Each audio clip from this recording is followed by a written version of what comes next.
അല്ല എന്താണ് ഇന്നിപ്പോൾ എവിടേക്ക് അറിയോ? ഇന്ന് മെസ്സ് കുറച്ച് സാധനം വാങ്ങാനുണ്ട്, പിന്നെ മാന നാട്ടിൽ പോകണമെങ്കിൽ കുറച്ച് സാധനങ്ങൾ നോക്കാനുണ്ട്, അതിന് വേണ്ടി ഇറങ്ങിയാണ്. അവിടുന്ന് ഇറങ്ങിയാണ് സിഗ്നലിൽ നിൽക്കുമ്പോഴാണ് അസാദി ചൊറുക്കൽ നമ്മളെ ഫുജാറ ഗ്രാൻഡ് മോസ്കിലാണ് നിൽക്കുന്നത്. അപ്പോൾ അത് നിങ്ങൾക്കൊന്ന് കാട്ടിത്തരാതി. അവിടുന്ന് ഞങ്ങൾ നേരെ എന്ത് ചെയ്ത് വണ്ടി എടുത്ത് കണ്ട് നേരെ ഈ റോട്ടിലോട്ട് വെച്ച് പിടിച്ച്. ഇത് കാണുമ്പോൾ തന്നെ ഫുജാറക്കാർക്ക് അറിയാം എങ്ങോട്ടേക്കായിരുന്നു. ഇതാണ് നമ്മൾ ഫുജാറ മാൾ. സൂര്യനൊക്കെ അസ്തമിക്കാനായിക്കണം. മാളിൻ്റെ മുമ്പ് തന്നെ സിഗ്നലാണ്. ആ സിഗ്നൽ എന്നും കിട്ടും, അത് ഇന്നും കിട്ടി. അത് കഴിഞ്ഞാണ്ട് ഞങ്ങൾ എന്ത് ചെയ്ത് മാളിൻ്റെ ഉള്ളിൽ കയറി. അതിൻ്റെ ഉള്ളിലാണല്ലോ നമ്മളെ നെസ്റ്റോ ഇരിക്കുന്നത്. നെസ്റ്റോൻ്റെ ഉള്ളിൽ കയറുന്നപ്പോൾ മാനൊരു കൊട്ട എടുത്ത് കണ്ട് ഇറങ്ങി. കൊട്ടെടുക്കാൻ മാനും അത് തള്ളി നടക്കാൻ ഞാനും. അതാണ് പതിവ്.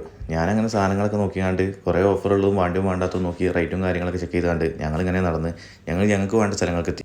ഞങ്ങളങ്ങനെ എത്തിപ്പെട്ടു. അങ്ങനെ മെസ്സിലേക്ക് വേണ്ടിയിട്ട് കുറച്ച് ഉള്ളിയും തക്കാളിയും സാധനങ്ങളും പച്ചക്കറികളൊക്കെ വാങ്ങാനുള്ള പ്ലാനിൽ ഞങ്ങൾ നേരെ ചെന്നുകാണ്ട് എന്താക്കി കുറേ സാധനങ്ങളൊക്കെ പെറുക്കിയിട്ട് കുറേ സാധനങ്ങൾ തട്ടിക്കൂട്ടി സാധനങ്ങളൊക്കെ വാങ്ങിക്കഴിഞ്ഞാണ്ട് അവിടെ ഇങ്ങനെ ചുറ്റി തിരിഞ്ഞാണ്ട് നിന്ന സമയത്താണ് നല്ല ചെമ്മീൻ ഓഫർ ഉണ്ട് എന്ന് മാനു പറഞ്ഞത്.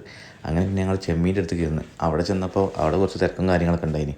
എന്നിരുന്നാലും നല്ല കുറച്ച് നേരം അവിടെ വെയിറ്റ് ചെയ്യേണ്ടി വന്നു. അങ്ങനെ അവർ നന്നാക്കി തരാമെന്ന് പറഞ്ഞാണ്ട് അത് നന്നാക്കി വാങ്ങി. അത് വാങ്ങിയപ്പോഴാണ് റൂമിലെ നെറ്റ്സും ഡേറ്റ്സൊക്കെ കഴിഞ്ഞിട്ടുണ്ടെന്നുള്ള ഓർമ്മ വന്നത്. പിന്നെ അതും വാങ്ങിക്കാണ്ട് ഞങ്ങൾ നേരെ ബില്ലിംഗ് സെക്ഷനിലേക്ക് പോയി. അവിടെ നിന്നാണ്ട് ഞങ്ങൾ നേരെ പോയി കണ്ട് ബില്ലടിച്ച് സാധനം കിട്ടിയ സാധനം വാങ്ങിക്കാണ്ട് ഞങ്ങൾ എന്ത് ചെയ്ത് പുറത്തേക്ക് ഇറങ്ങിയപ്പോൾ ചെറിയ ചൂടൊക്കെ ഉണ്ടെങ്കിലും സാധനങ്ങളെടുത്ത് വണ്ടിയിൽ വെച്ചു. ഞങ്ങളവിടുന്ന് പുറത്തിറങ്ങിയപ്പോൾ രാത്രിയിരിക്കണം. ചായ കൂടി ഇല്ലാത്തതുകൊണ്ട് തന്നെ 3-4 കിറ്റ്കാറ്റ് വാങ്ങിനി. അതൊന്നും നിന്നാണ്ട് നേരെ റൂമിലേക്ക്.